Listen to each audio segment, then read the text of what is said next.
En 1630, en Suecia, nació Olaus Rudbeck, considerado el primer sueco en realizar un descubrimiento científico. Entre sus descubrimientos está el descubrimiento de nuestro sistema linfático.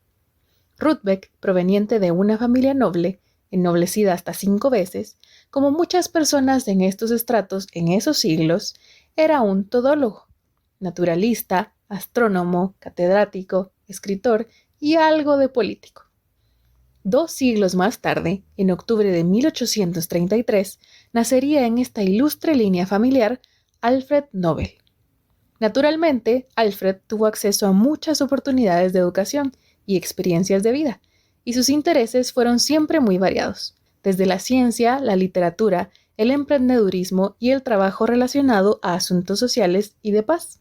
Aunque esto último no fue tan obvio en vida, sino hasta que su testamento y otras cartas se hicieron públicas.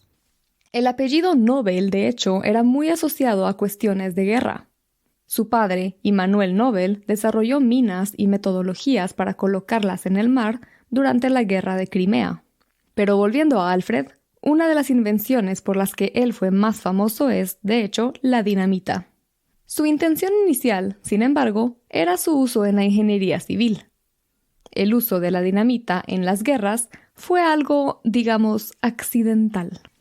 Pero luego Alfred contribuyó activamente con la balistita y el desarrollo de muchísimas otras armas, así que tampoco era que ignorara las implicaciones de todas sus invenciones. Según la Fundación Nobel, la implicación de Alfred en la invención de armamento fue lo que despertó su interés en los asuntos de paz, según algunas correspondencias con la novelista antiguerra austríaca Berta von Suttner. Citando este artículo, Nobel le decía: «Tal vez mis fábricas pongan fin a las guerras antes que tus congresos. El día en que 2 cuerpos de ejército puedan aniquilarse mutuamente en un segundo, todas las naciones civilizadas retrocederán horrorizadas y disolverán sus tropas». Claramente Nobel no vivió lo suficiente para vivir la Primera Guerra Mundial y ver cuán equivocada era su concepción. Quizá esa concepción era su forma de hacerse sentir mejor o defender sus invenciones. En algún momento de su vida, Nobel respaldó la idea tan popular del siglo XIX que cada descubrimiento científico es neutral, pero puede ser utilizado por otras personas con objetivos tanto buenos como malos, y que se debía separar al científico de sus descubrimientos. Una inmoralidad a la que años después Albert Einstein se referiría cuando la bomba atómica cayó en Japón en agosto de 1945, en un discurso que iba algo así. Los físicos se encuentran en una situación similar a la de Alfred Nobel. Alfred Nobel inventó un explosivo más poderoso que cualquier otro conocido hasta entonces, un medio de destrucción sumamente eficaz. Para expiar este logro y aliviar su conciencia, instituyó sus premios para la promoción de la paz. Hoy en día, los físicos que participaron en la producción del arma más formidable de todos los tiempos se ven acosados por un sentimiento similar de responsabilidad, por no decir culpa. Como científicos, nunca debemos dejar de advertir contra el peligro que crean estas armas. Según la Fundación de Alfred Nobel, la que otorga los premios Nobel desde 1901, no existe evidencia que Alfred, en efecto, se haya arrepentido. Así que parece que Einstein fue el que dio inicio a este popular mito, que quizá hasta tú hayas escuchado. Pero sin duda alguna, a pesar de todo esto, los premios Nobel reconocen hitos maravillosos y a personas que los han realizado desde 1901, quienes han hecho descubrimientos científicos, obras literarias y esfuerzos por la paz que han beneficiado a la humanidad. Te dejamos en las notas del episodio más enlaces por si quieres ir a leer más sobre la vida de Alfred Nobel. Pero por ahora, acompáñanos mientras te contamos más sobre los premios Nobel de Medicina o Fisiología, Física y Química del 2023, y sobre los divertidos pero importantes premios IG Nobel.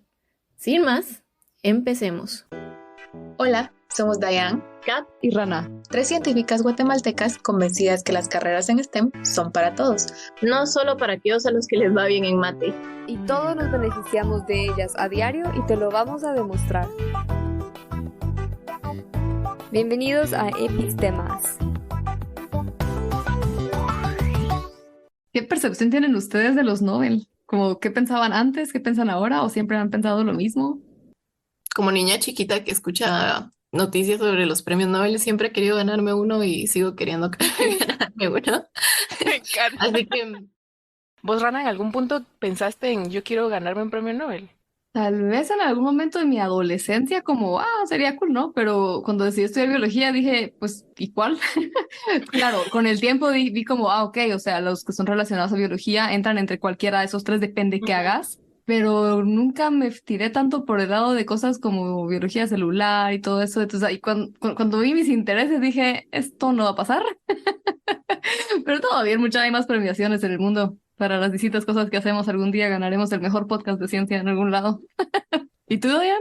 ¿Algún día Yo quisiste o honestamente querés? no, no, realmente, o sea, siempre supe que como que estaban los premios Nobel y que existen y que es así como un gran reconocimiento, pero yo personalmente nunca, nunca, nunca, nunca tuve esa idea de, yo quiero uno.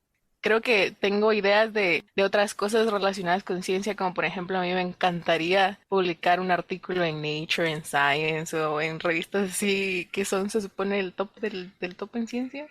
Pero el premio Nobel nunca lo pensé. Así que no. incluyamos que mi percepción es buena, pero sinceramente no sé.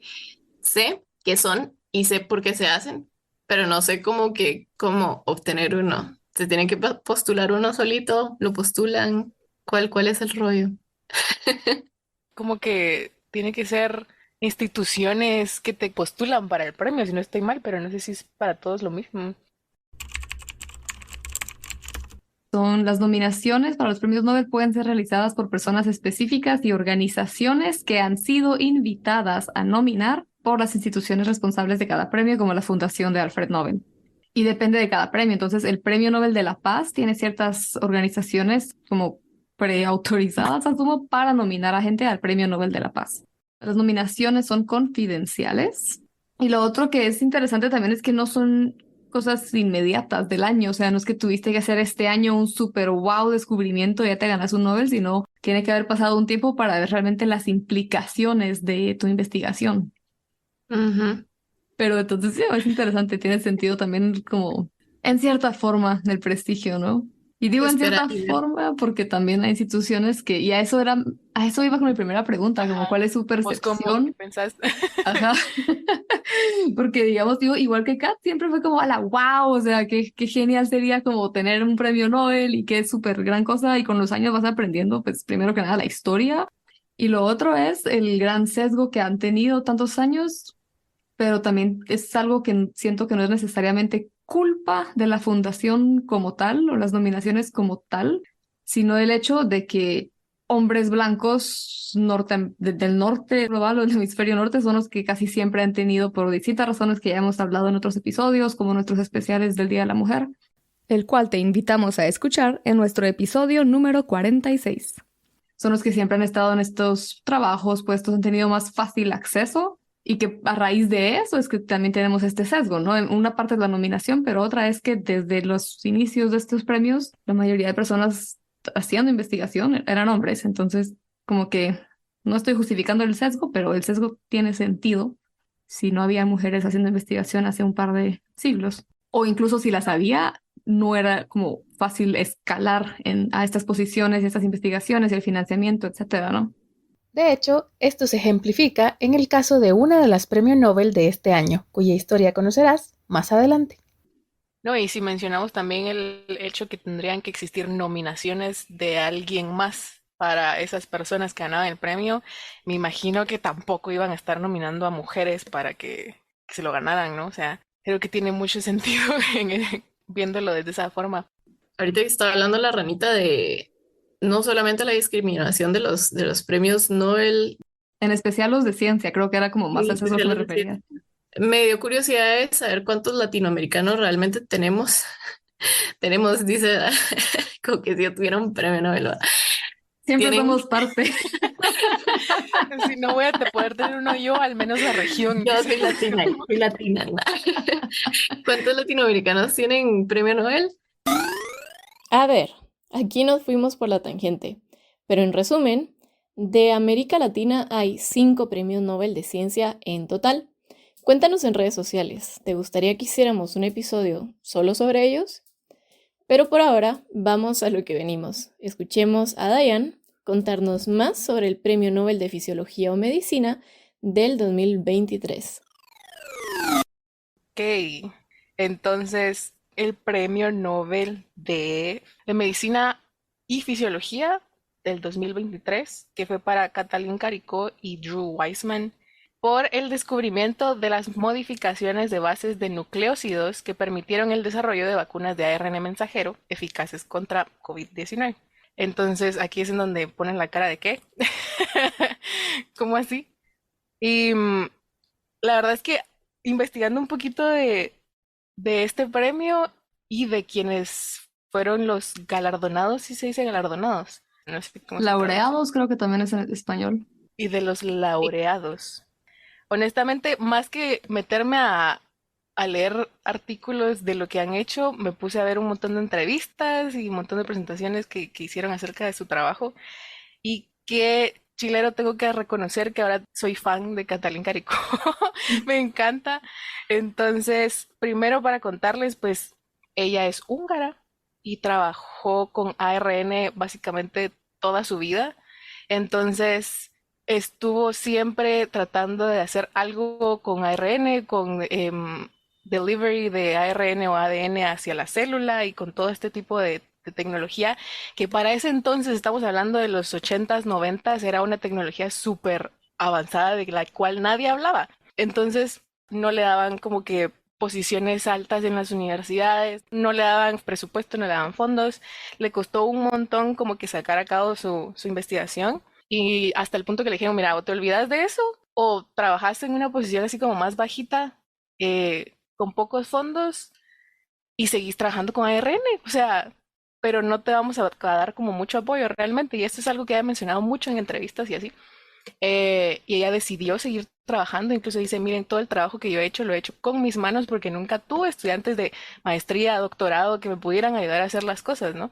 Entonces ella continuó tocando puertas, fue a los Estados Unidos, estuvo trabajando en la Universidad de Pensilvania, donde conoció a su, se me olvidan las palabras en español, Supervisor, colega. no, a su compañero, a su colega Drew Weissman, que, con quien recibió el premio. Eh, Katalin Karikó es bioquímica, ella estaba más enfocada a ARN y él estaba más a la inmunología y a la creación de vacunas. Entonces, cuando llegó con él para ver si podían trabajar juntos, ahí fue cuando hubo clic. Y entonces han estado trabajando juntos desde hace más de 2 décadas en todo esto de la tecnología para hacer vacunas de ARN mensajero y de ARN.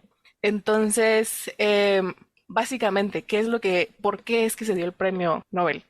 Sabemos que existen vacunas para combatir enfermedades, para reducir, como para atenuar, digamos, lo vivimos ahorita con el COVID-19, sabemos que las vacunas son necesarias para controlar una enfermedad, una pandemia, una epidemia, etcétera.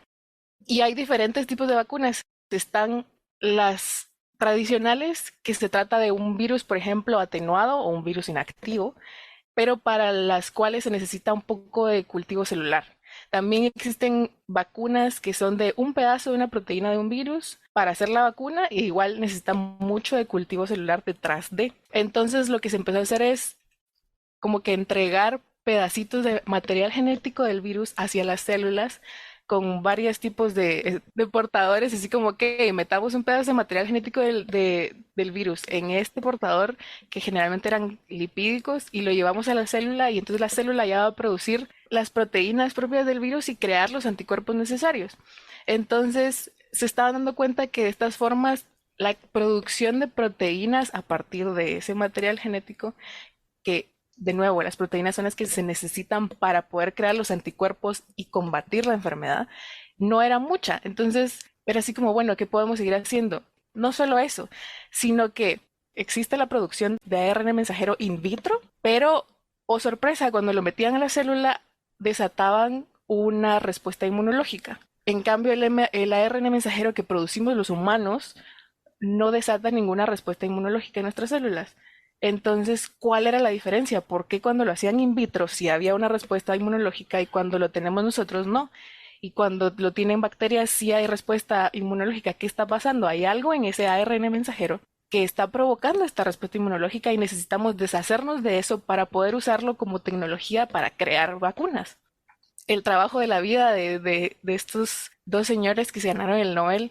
Perdón, señor y señora. Era eso. Entonces, por eso es que el premio se destaca o está enfocado a el descubrimiento de que la modificación de bases nucleosídicas es la clave para hacer vacunas de ARN mensajero, porque lo que se dieron cuenta es, ok, hay algo diferente entre lo que producimos en el laboratorio y lo que se produce naturalmente. ¿Qué es? Entonces empezaron a buscar ARN mensajero de diferentes lugares de la célula en mamíferos. Entonces así como, veamos este, y comparemos qué produce respuestas inflamatorias y qué no produce respuestas inflamatorias. Y se dieron cuenta que un ARN con cierta modificación en el uracilo, que era pseudouracilado, no provocaba ninguna respuesta inmunológica. Sí, no había ninguna respuesta inflamatoria, no había ninguna especie mi sistema no está reconociendo esto como extraño. Entonces dijeron, esta es la clave para poder hacer vacunas con ARN mensajero, esa modificación. Y entonces empezaron a hacer ARN mensajero con esa modificación propiamente y se dieron cuenta que ahí estaba. Esto pasó en el 2005. 15 años antes que la pandemia. Entonces, a partir de ahí, siguieron haciendo investigación para 1000 cosas más. Y cuando llegó la época de la pandemia, pues tener esta tecnología de vacunas de ARN. La época. La época. Cuando llegó el momento en el que la pandemia llegó a todos, a nuestras vidas, el saber esta tecnología de ARN mensajero, más aparte investigación de las proteínas del virus y de cómo entregar este ARN mensajero a nuestras células, todo eso junto que estuvo pasando años antes de la pandemia, permitió que se pudiera hacer una vacuna en tiempo récord en ese entonces hace 3 años. Como mencioné antes, y para terminar de aclarar, otros métodos empleados para la fabricación de vacunas tienen un componente importante, el cultivo celular. Sin embargo, el ARN mensajero no requiere de maquinaria celular para su producción in vitro, por lo cual esta puede realizarse a gran escala, de forma rápida, eficiente y permitiendo al mismo tiempo esa flexibilidad que otros métodos no tienen.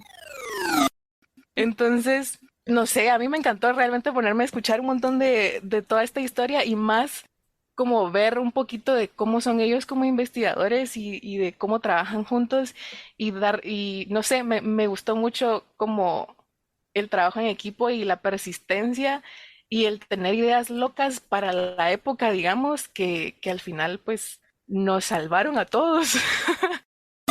Porque sí, incluso si tú no te vacunaste o tus vacunas no fueron de ARN mensajero, esta tecnología, directa o indirectamente, también te salvó a ti. A ver, Diana, entonces, refrescame un poquito, cuando hablas de nucleócidos y ARN, Ajá, porque creo que lo más común, lo que sí, más escuchamos es ADN y nucleótidos, ¿verdad? Entonces, estos nucleócidos son las bases de lo que es el ARN y son estas justamente. moléculas lo que modificaron. Justamente, entonces digamos con el ADN nosotros sabemos que existen adenina, timina, citosina y guanina, pero en el caso del ARN la timina se reemplaza por un uracilo, que entonces en lugar de ser ATGC es AUGC, las bases que forman el ARN mensajero, que es lo que después nos ayuda a formar proteínas, básicamente. De hecho, esto es parte del dogma central de la biología molecular. ¿El qué? El dogma central de la biología molecular es como un manual de instrucciones de cómo transformar la información genética en todas las proteínas que nos conforman. Este dogma básicamente dice que en nuestras células la información fluye de manera unidireccional, es decir, el ADN, que es como nuestro archivo maestro, se transcribe en ARN mensajero, el cual luego se traduce en proteínas, las cuales básicamente construyen y operan todo lo que sucede en nuestro cuerpo. Según este dogma, solo el ADN puede hacer copias de sí mismo y es el responsable de transmitir los rasgos genéticos a nuestra descendencia. Entonces, sí, justo, las modificaciones son en esas bases del ARN mensajero, no modificar ADN, sino esa, y de hecho solo es una base, esa del uracilo. Para ustedes como bioquímicas, ¿qué fue todo este descubrimiento? Que ustedes estoy segura que saben y estudiaron mucho más de todos estos rollos que yo en cuanto a inmunología y todo esto. ¿Cómo fue para ustedes todo este desarrollo? Creo que nunca les pregunté eso en el 2020 o 2021 y ahora que lo pienso, ahora que hablamos de eso, ¿qué era para ustedes estos desarrollos cuando salió la primera vacuna de ARN mensajero del COVID? ¿Qué pensaron? Considerando todo lo que nos acaba de explicar Diane de cómo era antes, qué implica este descubrimiento, qué ha implicado desde el 2005 para acá y que ¡pum! Yo creo que en ese entonces como que una de las preocupaciones de las personas era que la tecnología usada o que la vacuna no fuera a ser segura, que cómo fue posible que fuera a ser tan rápido. Y creo que uno sabe realmente que estas cosas no son de la noche a la mañana y que hay muchísimo trabajo detrás. Y no solo incluso desde el 2005 para acá, digamos, sino que detrás de ellos todas las personas que han colaborado y que han contribuido a como a este campo de la ciencia, a saber de cómo está constituido el ARN, a saber qué es lo que hace el ARN, qué viene detrás, o sea, todo eso es la base para que esto se pudiera haber dado tan rápido. Entonces yo creo que en ese entonces pensé así como de, wow, llegamos al punto en el que podemos utilizar todo ese conocimiento que viene detrás para hacer algo y hacerlo como de la forma más eficiente posible, sin saltarnos ningún paso, porque no es que, ay, sí, a nivel de laboratorio directo a inyectárselo a alguien. No. Entonces, como que resaltar, no, no sé, a mí me sorprendió mucho pensando en la cantidad de trabajo que hay detrás de la cantidad de personas metidas en eso. Creo que más para eso iba mi pensamiento en ese entonces y creo que lo sigue estando. No sé vos, Kat, ¿qué pensás?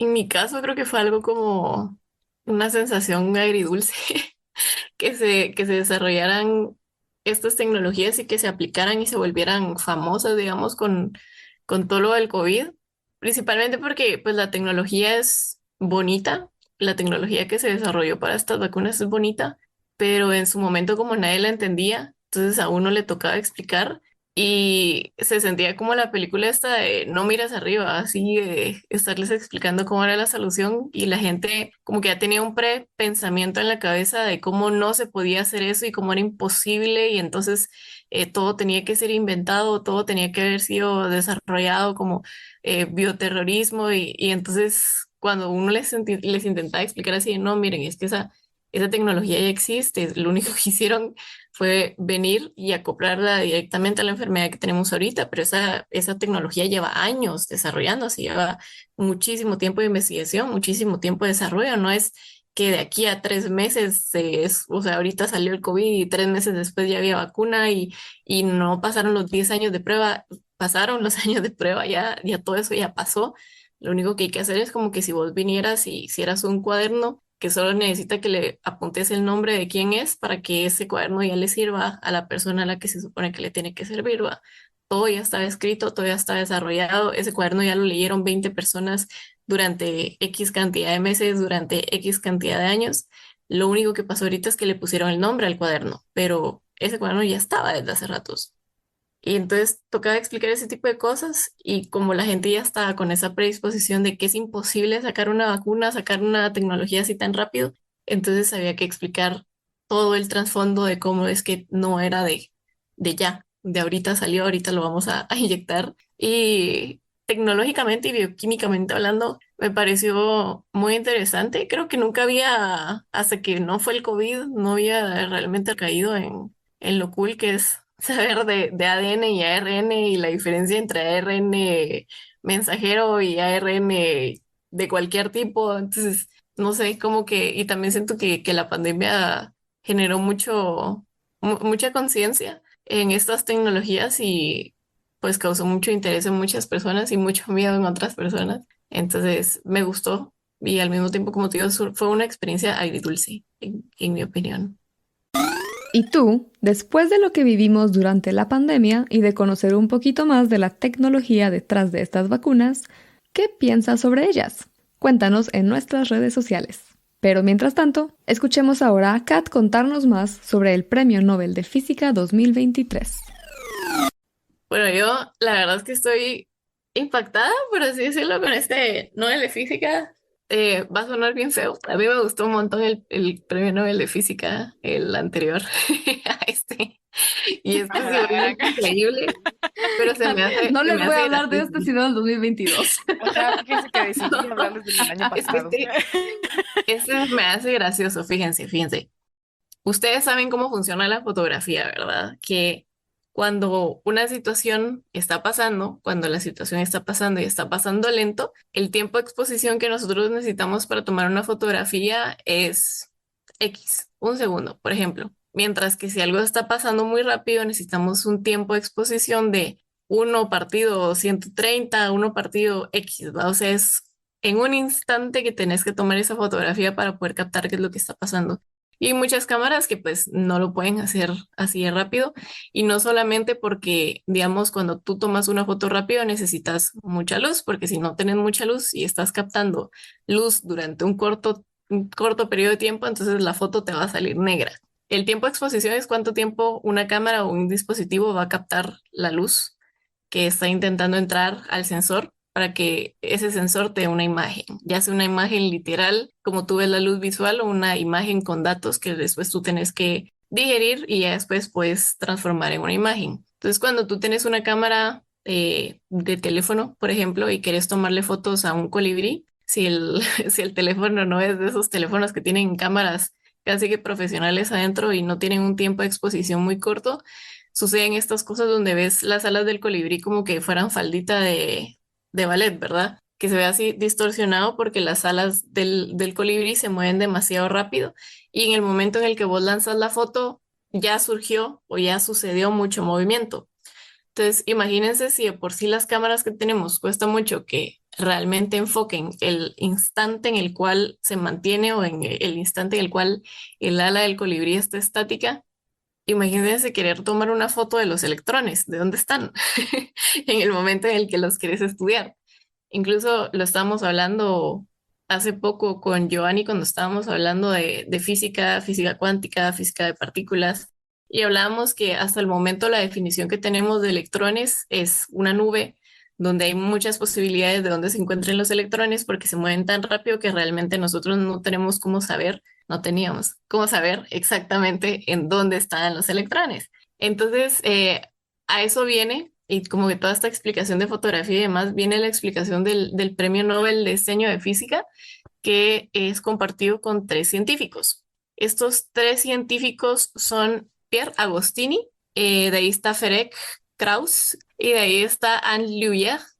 Entonces, lo que pasó fue que esta científica Anne Luya empezó a estudiar cómo podía ella interactuar con gases nobles, que ya sabemos que los gases nobles por definición no reaccionan, entonces tú los puedes estudiar porque puedes estar 100% segura que le metas lo que le metas, pues no van a reaccionar, no van a formar enlaces, no van a formar nada, el gas noble es gas noble y ahí estuvo. Para recordar, un gas noble es un gas inerte, es decir, un gas químicamente inactivo o con baja reactividad. Esta característica se debe precisamente al posicionamiento de sus electrones, que, en términos sencillos, no le dejan mucho espacio para reaccionar.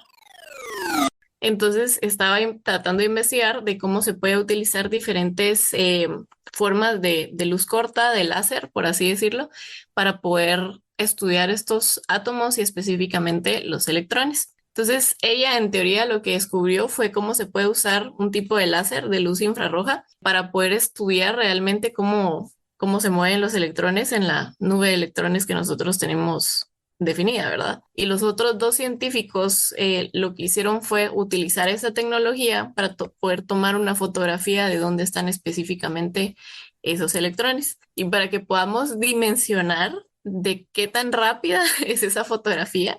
Si a nosotros nos cuesta tomar fotos de dónde están las alas de los colibríes, imagínense que los colibríes pueden llegar a hacer hasta 70 aleteos por segundo, mientras que para poder estudiar un electrón dentro de un átomo, tú tienes que tener la posibilidad de flashear o lanzar esa luz que te va a ayudar a ti para poder captar la imagen a un atosegundo.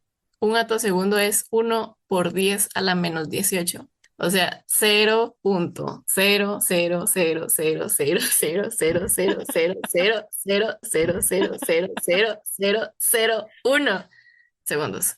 Entonces, Señor santo. poder tomar esas fotografías o poder tomar esas lecturas realmente es increíble y lo que ha pues logrado hacer con esa tecnología es literalmente estudiar cómo interactúan los átomos dentro de las moléculas o incluso moléculas con moléculas, porque ya tú puedes ver específicamente en los diferentes tipos de enlaces cómo y dónde se encuentran los átomos en el momento. Obviamente, si tú tomas una fotita ahorita de estos átomos, vas a encontrar los electrones en una posición y si exactamente al segundo volvés a tomar una fotografía de estos átomos, van a estar en otro momento los electrones, por lo mismo que se mueven tan rápido, pero por lo menos ahora ya sabemos dónde están los electrones. Ya no es un estimado de probabilidades de dónde se encuentran, sino ya podemos saber dónde se encuentran. Ya no son las trampas de la física que hablábamos con Giovanni, ahora ya los podemos fotografiar. Cachados. Bueno, se imaginé así los electrones como el meme del monito con los ojos de, oh, me cacharon. Me encontraron.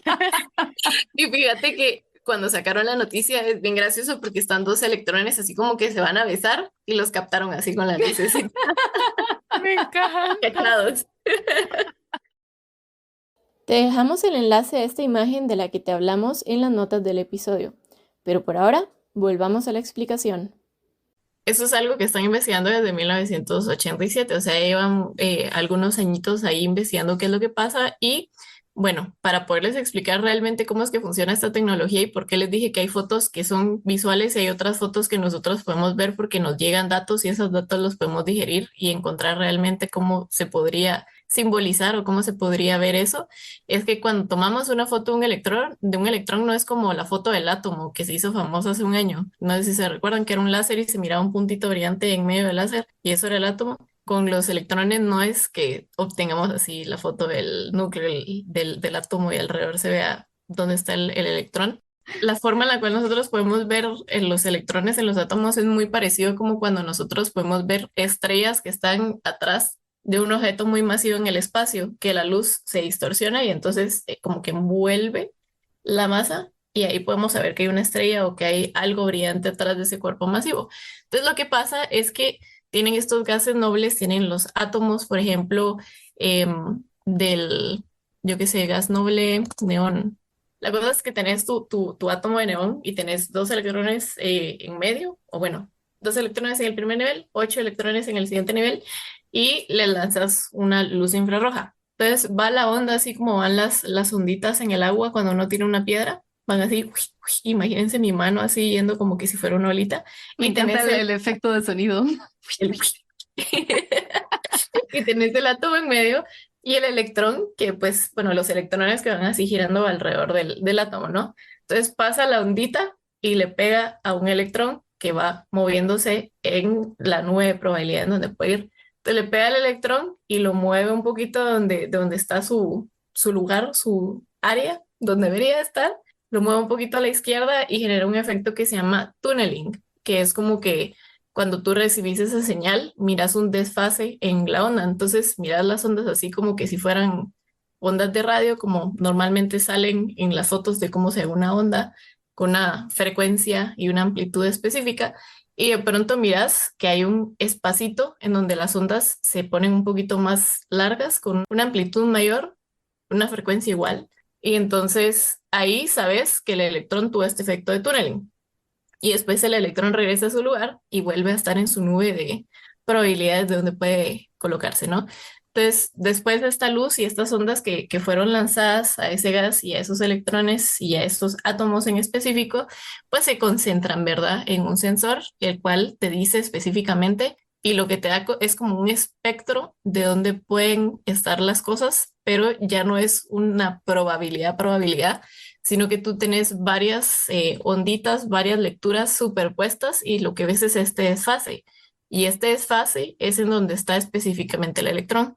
Entonces, estas fotografías no son fotos, como les digo, que ustedes vayan a ver el átomo y el electrón en un lugar en específico, sino más bien son lecturas de datos en donde vos puedes tener un dato de dónde está el átomo y saber específicamente dónde está el electrón y cómo se mueve ese electrón dentro de ese átomo, porque está recibiendo entonces esas ondas y esos desfases de ondas que se dan gracias a que cuando pasó la olita, pasó empujando un poquito el electrón y te puede decir así como que, ahí estaba, ¿no? Entonces es raro, ya cuando vemos la parte física es bastante más complicado de lo que expliqué, pero sí se lo pueden imaginar bastante sencillo, imaginándose solamente olas sí, olitas cuando uno lanza una piedrita y si hay un papelito en el agua, que ven que el papelito se mueve un poquito a la izquierda o a la derecha, pero siempre regresa al mismo punto en donde estaba, solo es al momento en el que pasa la ola que tiene ese desplazamiento y después regresa. Y algo así es lo que pasa con los electrones y cómo le hacen para saber. Pero por el momento solo lo han probado con gases nobles. Y se supone que esto se va a poder utilizar para no solamente entender cómo funcionan los átomos y las moléculas, sino también para ver cómo podemos diagnosticar de mejor manera algunas enfermedades, entendiendo bien cuáles son los compuestos que tenemos adentro en el cuerpecito que nos están enfermando. Oh, en el cuerpecito. En el cuerpecito. Ay, no, qué increíble. Y sabes que justo cuando estaba yo investigando, y creo que voy a entrar más o menos de una vez al de química porque se relacionan un poco en Pero cierta espérame, forma. espérame. Dale, dale, dale. Antes de que pases, la razón por la cual me da risa esta noticia principalmente es porque justo hace unos días, bueno, una semana casi que, Andrés vino conmigo súper emocionado. Para los que no lo sepan, Andrés es mi novio, él es fotógrafo de la naturaleza Ya y me vino súper imaginé por dónde va emocionado esto. porque Sony acababa de sacar una cámara que iba a revolucionar el mundo de la fotografía y que era súper tecnológica y que ahora podían tomar fotos mucho más rápido. Y yo decía así como que, nice, o sea, qué pelado, ¿no? Y después viene la noticia de que ahora podemos fotografiar electrones y dije así como que, bueno, sí le falta a Sony. Sony no sabe nada. Sony no sabe nada. No, pero sí se me hizo gracioso porque pues Andrés vino todo emocionado porque obviamente a él le sirve muchísimo para la fotografía que le está tomando y demás. Y vos Solo lo me bajaste puedo de su imaginar, nube. no, Pero ¿sabías no, que? solo me puedo imaginar a los científicos que estudian electrones y que estudian átomos llegando igual de emocionados con sus esposos y esposas diciendo así como que mi amor, no me vas a creer, estos científicos acaban de revolucionar el mundo de la fotografía de los electrones, así como llegó Andrés conmigo, entonces fue así como, ala, qué increíble. Oh. A diferente escala, ya vemos que la escala Diferente escala, es ajá. importante. Bueno, y qué bueno que decís eso, Diane, porque el Premio Nobel de Química es justo sobre la importancia de la escala a la que medimos cosas. Así que llegó el momento de que la rana nos cuente más sobre el Nobel de Química del 2023. Voy a entrar de una vez con un comentario sobre lo que nos acaba de explicar Kat del Premio Nobel de Física, pasándome al de Química porque se relacionan un poco. Y yo no había entrado en cuenta hasta que en mi investigación para hoy leí de un periodista que lo puso así, que es interesante que estos premios Nobel, el Premio Nobel de Física de este año, es básicamente algo que nos da una herramienta para hacer mejor química, mientras que el Premio Nobel de Química es sintetizar un material que nos va a permitir hacer mejor física. Entonces, no sé, me gustó mucho cómo lo puso. Entonces, entremos de lleno al Premio Nobel de Química, que estoy muy feliz que podemos hablar de esto después de haber publicado el episodio con Giovanni, porque ya tenemos un par de conceptos más claros. Entonces, les quiero preguntar, ¿ustedes se acuerdan qué propiedades les da, qué propiedades, fenómenos, mecanismos, cómo funciona el color en los elementos? ¿Se acuerdan que cada elemento tiene como su marca, ¿no? ¿Cómo se llama? Como su código de barras de colores, me olvidé ahorita el término exacto. ¿De qué depende el color? ¿Qué se acuerdan ustedes de su primer semestre de química inorgánica? De cómo se liberan los electrones. Ajá. Entonces, el color de los elementos o de los átomos no depende como del número de electrones ni nada de eso, sino que en dónde se encuentran. En estos modelos que ya Kat nos explicó que realmente no es así la cosa y está la nube de electrones, pero si lo pensamos con estos modelos de cómo cuando absorben y liberan energía se van moviendo de nivel, como que estos cambios de cómo absorben y liberan la energía, es parte de lo que influencia el color que van a emitir. Pero, así como Diana acaba de decir, depende de la escala. Cuando las cosas se van haciendo más chiquitas y más chiquitas, o sea, estamos hablando más chiquitas que un átomo, a nanoescala, el color ya no depende de esto. Y eso es básicamente lo que es el Premio Nobel de Química, que es por el descubrimiento y la síntesis de los quantum dots o puntos cuánticos. Algo que también se viene estudiando desde los 80s, si no me equivoco. A diferencia de Diane, yo no me empatiné mucho con la vida de los científicos y me arrepiento ahora porque va a estar interesante, Disculpen. pero tal vez se los debo luego.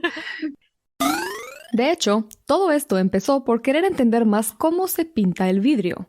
Miles de años atrás, las primeras personas en, sin saberlo, utilizar quantum dots eran los creadores de vidrio.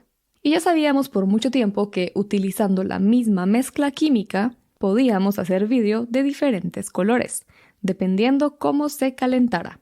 ¿Pero cómo?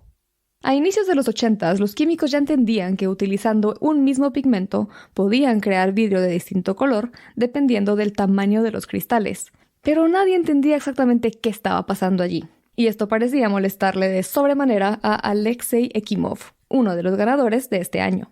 Ekimov realizó su trabajo con cloruro de cobre y descubrió que mientras más chiquititos los cristales, la mayor cantidad de luz azul que absorbían. Lo extraño fue que, normalmente, el cloruro de cobre absorbe luz amarilla y refleja luz azul. No absorbe luz azul, como lo hacen los quantum dots del mismo material. 2 años después, Louis Bruce observó algo similar, pero con sulfuro de cadmio. Tanto Ekimov como Bruce se dieron cuenta que habían descubierto un efecto cuántico. Esto que sucede cuando los materiales son tan pequeñitos que se rigen por la mecánica cuántica y no por la habitual física aburrida de nuestro día a día. Bueno, tal vez no es tan aburrida. Pero para aprender más de física cuántica te recomendamos ir a escuchar nuestro episodio número 134 con el doctor en física Giovanni Ramírez.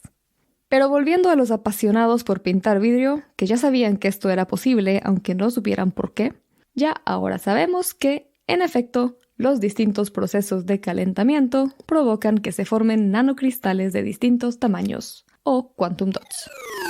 Entonces, empecemos por qué son los quantum dots. ¿Qué son estos puntos cuánticos? Son cristales nanométricos, es decir, voy a utilizar lo que Kat dijo, es decir, 10 a la menos 9, o sea que 0.000000001. Se me faltó un... No, ¿cómo es?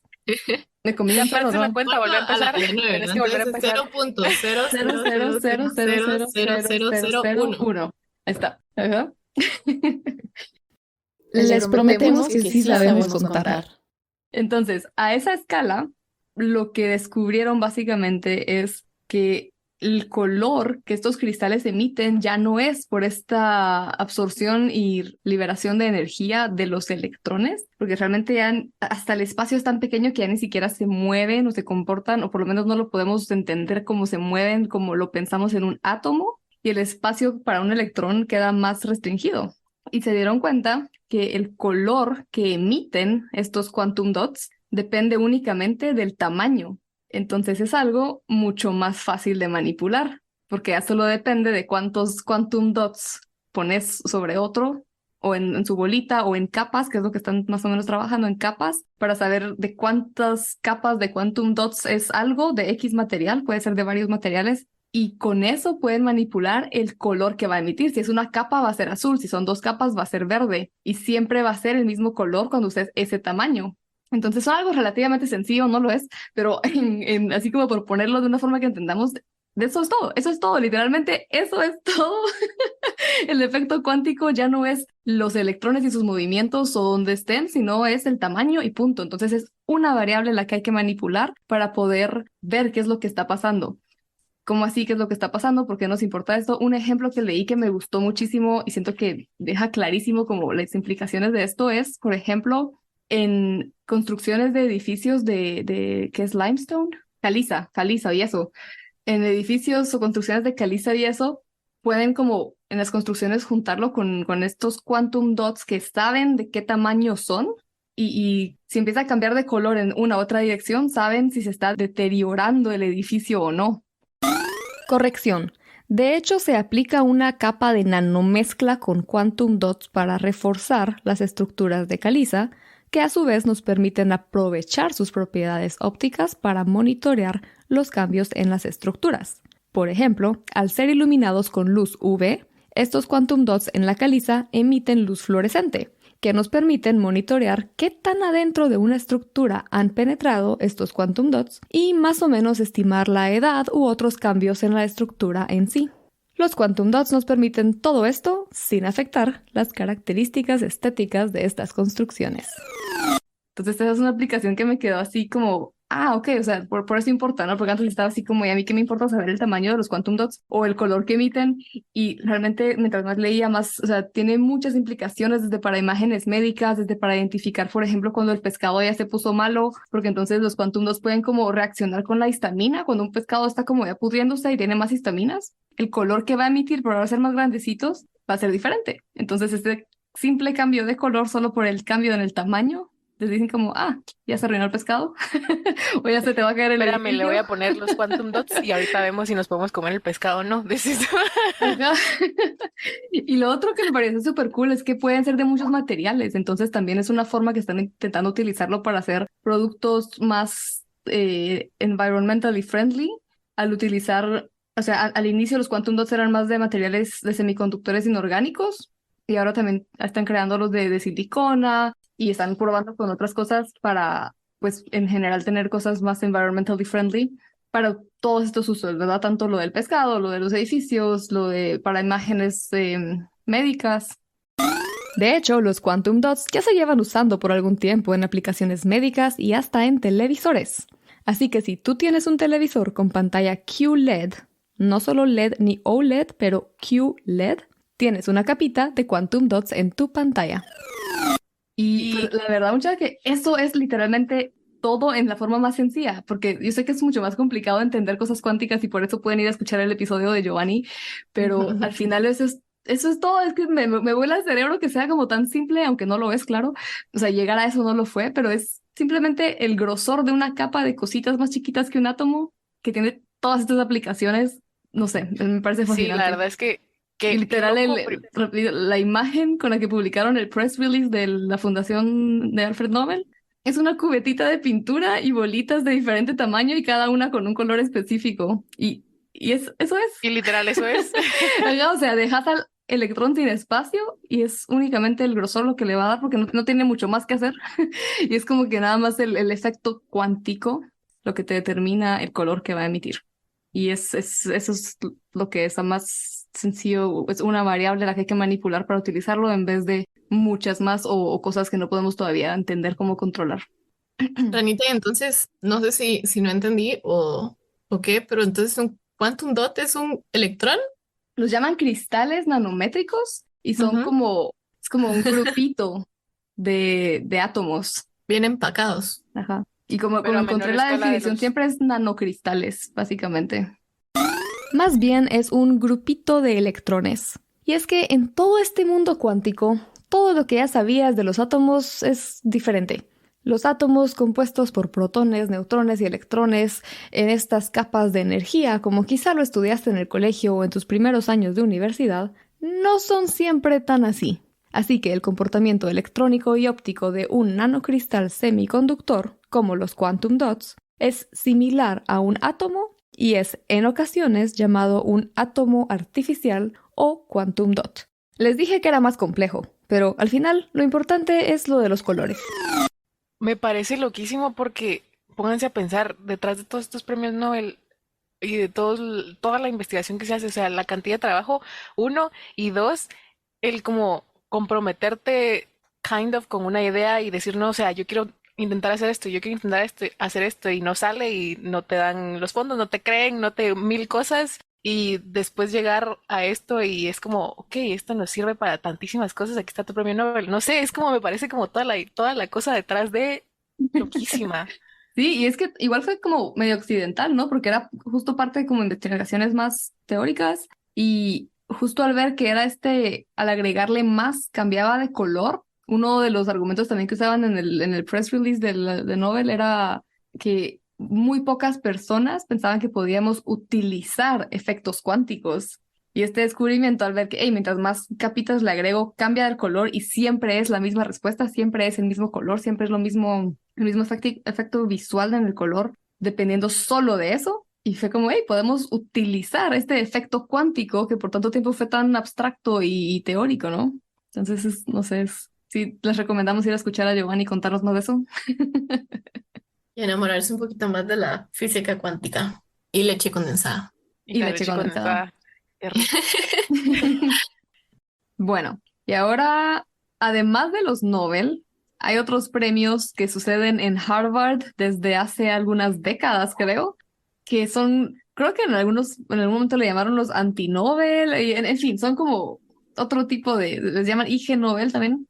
Y el punto de esos premios es de premiar ciencia que te hace reír y luego pensar, o ese es el eslogan.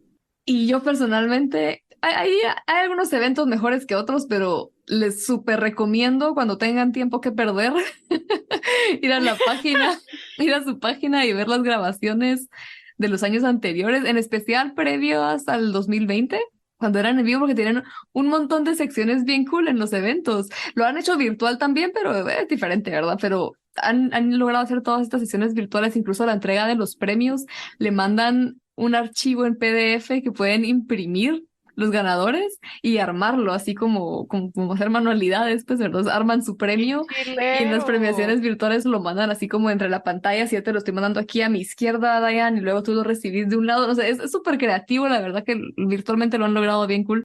Igual, les recomiendo ir a verlo, no importa, no es como que les esté haciendo tanta promoción a esto, pero les juro que es un mate de risa ver tantos científicos haciendo cosas... Matándose de la risa. ¿En serio? Pero divertidas, uno, y dos, las personas que otorgan estos Nobel chistosos son premios Nobel, de verdad, de los que acabamos de hablar.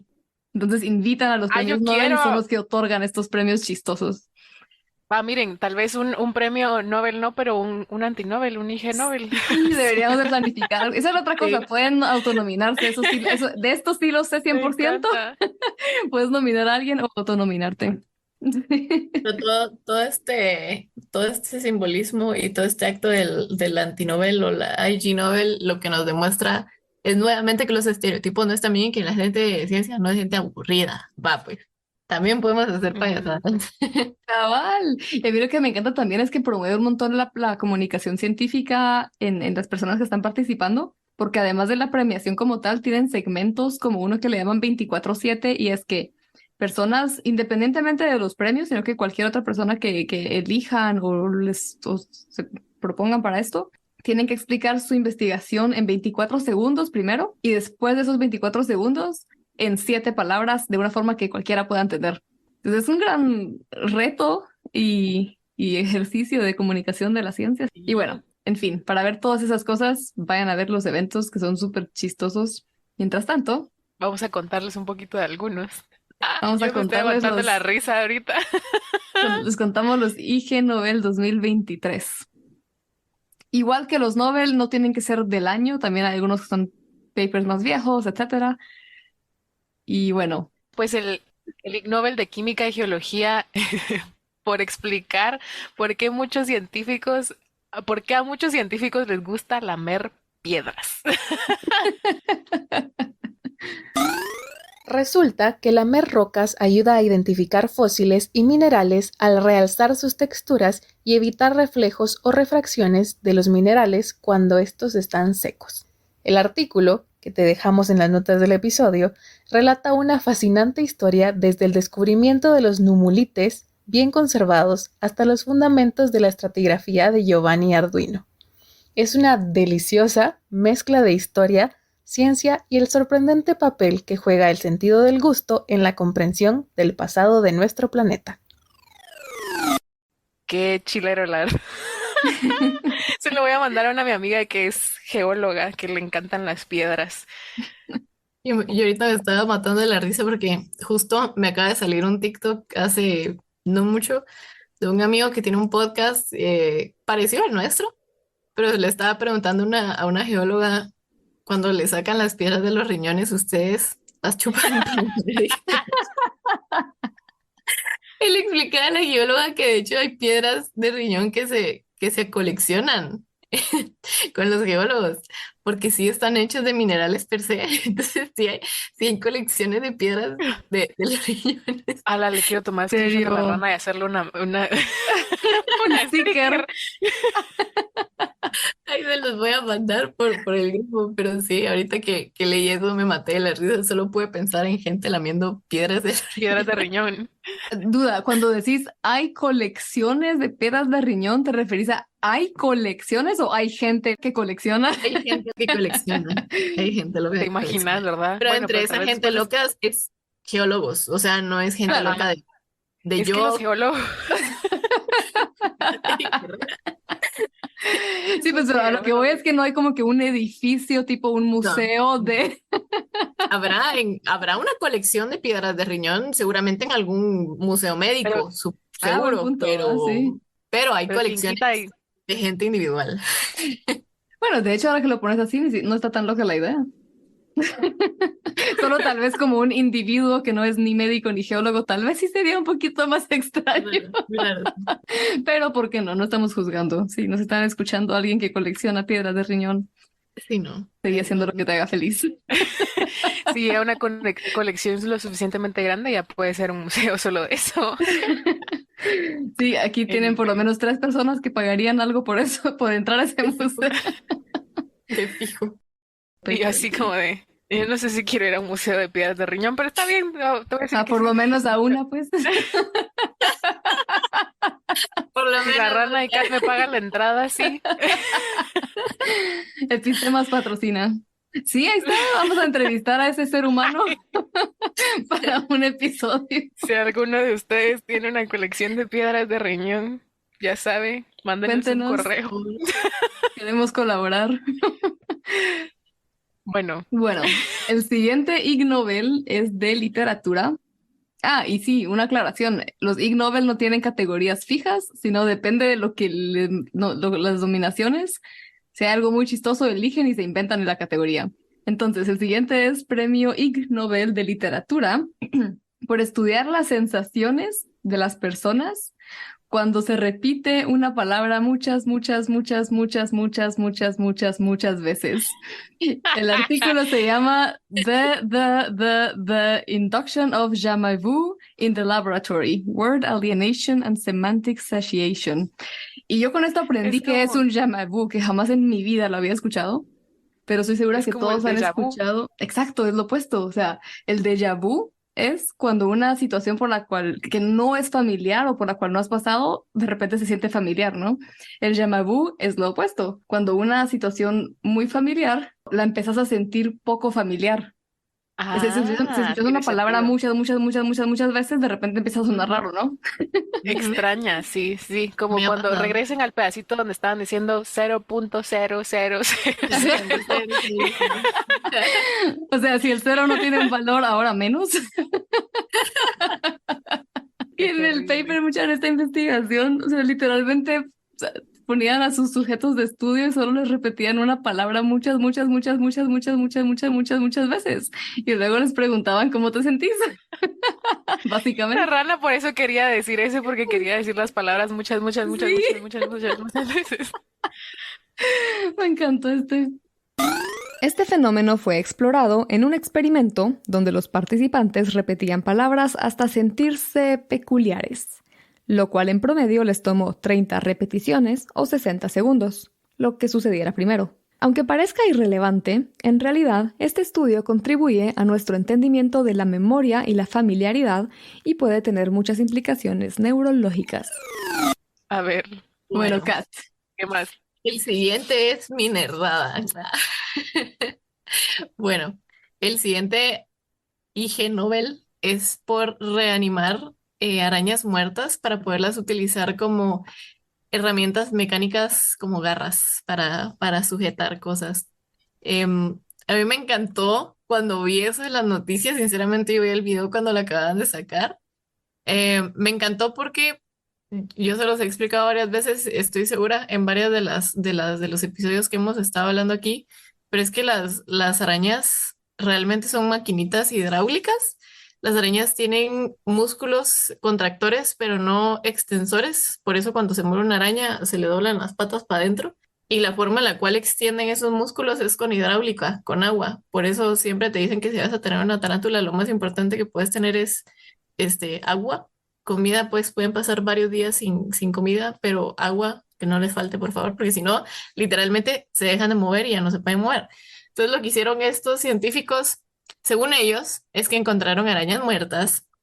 Según ellos, yo no creo que las hayan encontrado muertas, yo más creo que las sacrificaron. Pero entonces agarraban solamente el tórax, agarran esa parte y le inyectan agua. Y entonces esa agua pues abre las patitas de la araña y después la ponen en algún objeto y quitan el agua y se vuelven a cerrar las patitas y ya pueden agarrarse a lo que sea que quieran agarrar. Y lo interesante es que puede agarrar cosas bastante pesaditas, principalmente porque realmente las patas de las arañas pues tienen una capacidad de gripping, no sé cómo se dice en español, de agarre. De agarre, digamos. Sí, una capacidad de agarre increíble y necesitan poca fuerza, poco trabajo para poder abrir las patitas, solamente 5.5 kilopascales según la imagen que estamos viendo ahí para poder abrir las patitas. Entonces ellos lo proponían como una oportunidad de reciclar arañas y poder hacer gripping tools, herramientas para agarre mucho más baratas y buenas con el ambiente porque pues las arañas son biodegradables. Entonces, pues eso, pobres arañas, la verdad, pero qué cool. A mí me encanta el nombre Necrobotics. Necrobotics, ajá. Una corrección.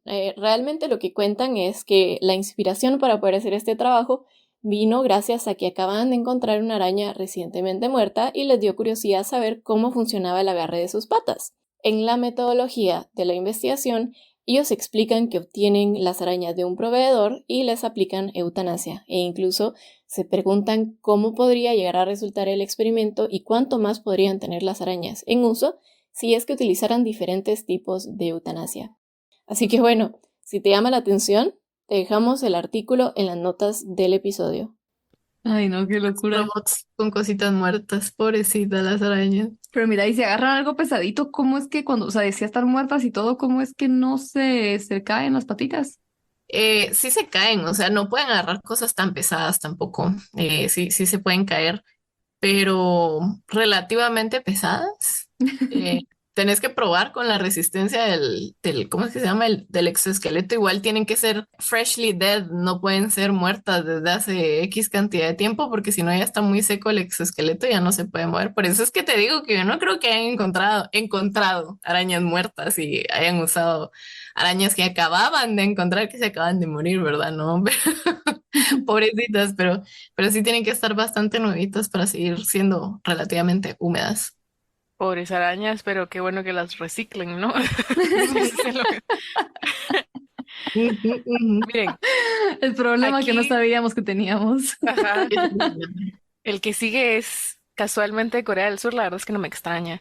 En la categoría de salud pública, por inventar el inodoro Stanford, un dispositivo que utiliza una variedad de tecnologías, incluida una tira reactiva para análisis de orina, un sistema de visión por computadora para el análisis de la defecación, un sensor de huellas anales combinado con una cámara de identificación y un enlace de telecomunicaciones para monitorear un análisis rápido, las sustancias que los humanos excretan. Bravo. O sea, literal, vas al inodoro, te sentás y ya tenés todo tu análisis médico. Te dices si tenés parásitos o no. Cabal, y según entendí, sí están en verificación de protección de datos porque te toma fotos del Del Del ano. trasero. para poder utilizarlo realmente ya en instituciones médicas o ajenas. Señor. Ay, qué pánico. ¿Por qué Corea? ¿Por qué? Un avance en el monitoreo preciso de la salud. Estos inodoros de alta tecnología no solo realizan directamente análisis de orina y heces, sino que también pueden identificar a los usuarios a través de características biológicas únicas, como ya dijimos, tomando fotografías de nada más y nada menos que tu ano. Estos inodoros ofrecen nuevas posibilidades en la prevención y detección temprana de enfermedades, aunque también plantean importantes preguntas éticas sobre el monitoreo pasivo y la privacidad de los datos que colectan. Quizás primero sean vistos en hospitales, pero cuéntanos, ¿te gustaría tener uno en casa? Bueno, el Ig Nobel de sí. Comunicación es por estudiar las actividades mentales de personas expertas en hablar al revés, en hablar en reversa.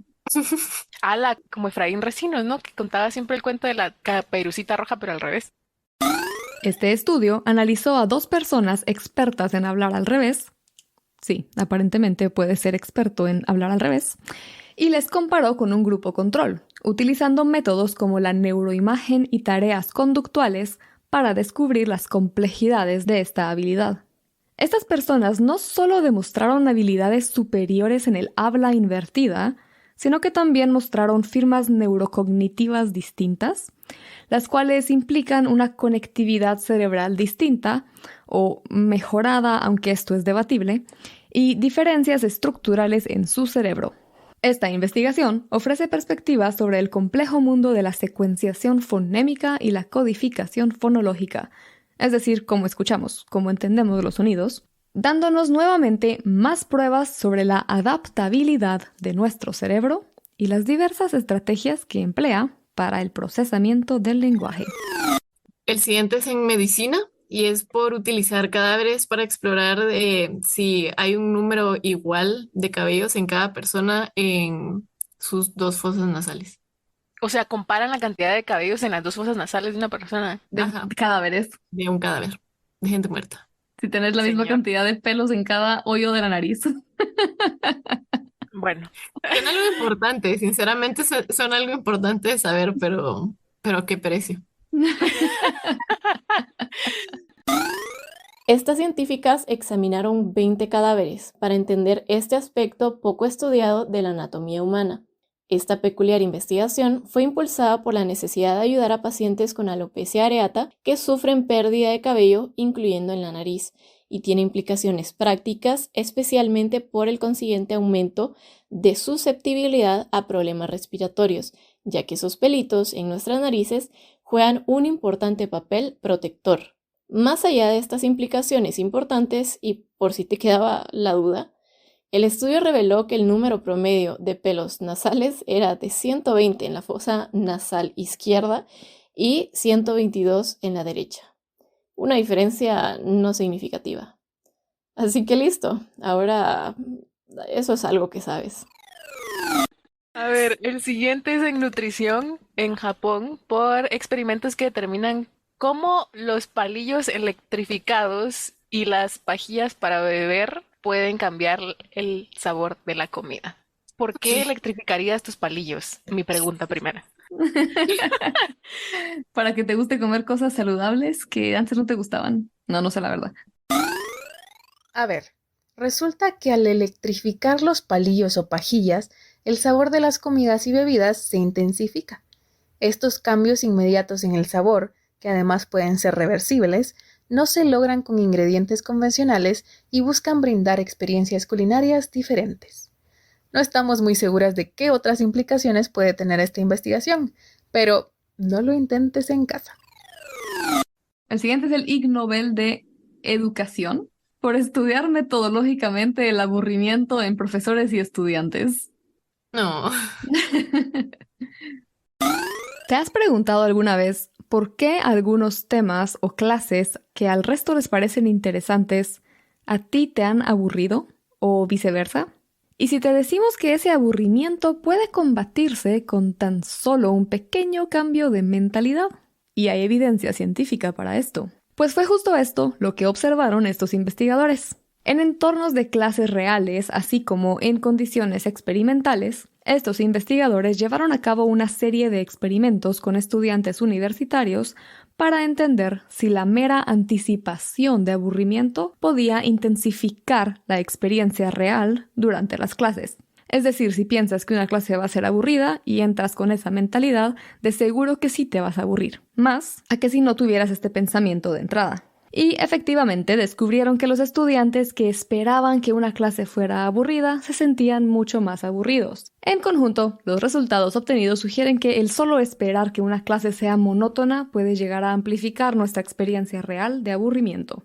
Así que ya sabes, a cambiar de mentalidad y cuéntanos si tienes éxito de aburrirte menos en tu próxima clase aburrida. 100 puntos. 100 puntos. El siguiente de psicología es por experimentar en una calle de ciudad para ver cuántos peatones se paran a ver para arriba cuando miran a alguien que está viendo para arriba, algún extraño? Yo diría, mi estimado, es que mucha gente. Sí. Yo estaría ahí. Nosotros, esto no era viendo para arriba, pero una vez fuimos a ver con mis amigos así como a un como pocito que no tenía absolutamente nada, pero todos nos pusimos así como para ver para abajo. Y nos fuimos así como, y al rato llegó un montón de gente así como, ya, ¿qué? Entonces, sí, creo Ay, que no, la lo curiosidad veo mata. pasando. Este estudio fue realizado en 1968 siguiendo el comportamiento de peatones al estímulo provocado por grupos de distintos tamaños, obviamente en una época donde no estábamos tan distraídos con la tecnología. Se observó que entre mayor era la multitud que veía hacia arriba, mayor era el porcentaje de peatones que adoptaban el mismo comportamiento. Estos resultados contribuyeron a entender el efecto del tamaño de una multitud estímulo y a predecir el comportamiento colectivo tan importante en nuestra sociedad. Bueno, y este último de física, por medir hasta qué punto la actividad sexual de las anchoas Se ve contribuye afectado. a la mezcla de las aguas oceánicas. La mezcla de las aguas oceánicas es clave para la circulación y entrega de nutrientes a la vida marina y de gran importancia en muchos aspectos físicos y biogeoquímicos. Hay diversos procesos geofísicos que contribuyen a esa mezcla, pero el papel de la biota marina en este proceso siempre fue debatido, hasta que en el 2018 estos investigadores observaron algo curioso en una región costera de la península ibérica. Por 14 noches, fuertes turbulencias fueron observadas en el agua, las cuales fueron acompañadas por señales acústicas intensas y muestras con presencia de huevos pequeños. Esto reveló que la turbulencia era provocada por un gran número de anchoas que se encontraban apareándose y al mismo tiempo contribuyendo a la mezcla de las distintas capas de aguas oceánicas, demostrando así el importante papel de los factores biológicos en este proceso. Y por cierto, hay algunos hispanohablantes en ese paper a quienes deberíamos de entrevistar. Y eso es todo. Una dosis de premios Nobel e Ig Nobel de ciencia y risas, y de muchos datos curiosos que pueden ser útiles para las fiestas que se avecinan. Esperamos que hayas aprendido y reído tanto como nosotras. Cuéntanos en nuestras redes sociales cuál fue tu premio Nobel o Ig Nobel favorito. Gracias por acompañarnos en un episodio más de Epistemas. Recuerda que si te gusta nuestro trabajo y quieres apoyarnos en nuestra labor de llevar la STEM a más personas, te invitamos a compartir este y nuestros otros episodios con todas y todos. También, déjanos una calificación en tu plataforma de podcast preferida y síguenos en redes sociales para no perderte de nada. Ahora sí, hasta la próxima. Tiri, corre bloopers. Es que cuando yo iba a hablar del Premio Nobel de Física, yo iba a decir, hace ya en la antigüedad, no, pero iba a decir así un comentario de hace muchos años. Después te va a Y pegar la rana. en 1987, ajá, y entonces dije, no lo voy a decir porque la ranita regañó por decir antiguos. ¡Regaño! Si no viste, en esa época dije yo hace 3 años y ya, zapatazo. No, ni siquiera, no era por lo de época de hace 3 años, sino época de pandemia, así como la Sí. primavera. Imagínate. Creo que nosotros en ese entonces, bueno, cuando yo recibía clases como de micro, de inmunología o de cosas por el estilo, y hablábamos siempre de las pandemias que habían pasado en la historia y de todas, que la peste y todo el asunto, ¿no? Y nosotros solo podíamos imaginarnos que era realmente vivir en una, ¿no? O sea, era así como, ala, no sé qué habría sido. Y entonces creo que el haber estado como metidos en todo eso solo nos dio otra perspectiva y quedó súper marcado, pues, época de pandemia. Esas son historias que le vamos a contar a nuestros nietos. En ese entonces, ¿sabías En época que de pandemia empecé un Ajá. podcast. Exacto. ¿Qué va a ser? ¿Se imaginan? ¿Va a ser así como, ¿y un podcast qué es? ¿Eso qué es? ¿Cómo se escucha? A la gran, ¿qué será de los podcasts en unos años ya? Ni idea. Un Siento que va a quantum pasar dot. algo como con la radio. Un quantum sound wave. Sí, eso es algo. Todo es quantum ahora. Escuchas todo el audio así, inmediato, ya tenés toda la información en la cabeza. Ah, yo quiero. Yo Sería quiero. increíble, nos volveríamos así como genios. A la yo no A sé la si sería primera de increíble. tener tanto pues. genio. Así, no. Ajá, no, es que y pensarlo como a nivel global y del sentido emocional, si logramos como meternos toda la información así de rápido en todas las personas y luego, ¿qué haces? Y luego, como digamos, como que parte de lo que nos hace felices a las tres es seguir aprendiendo cosas. Si tenés todo ahí, ¿qué haces? ¿Qué serían las Me voy de actividades del podcast. día a día? Pero, Ya no hago podcast. ajá, ¿y de qué serían los podcasts si ya todos saben lo mismo y saben todo? O sea, en edición movemos eso como antes, ¿verdad? Ajá, sí. Por eso dije, no sé si van a escuchar el regaño de 1987. Hacemos que lo escuchen. A ver. No te preocupes.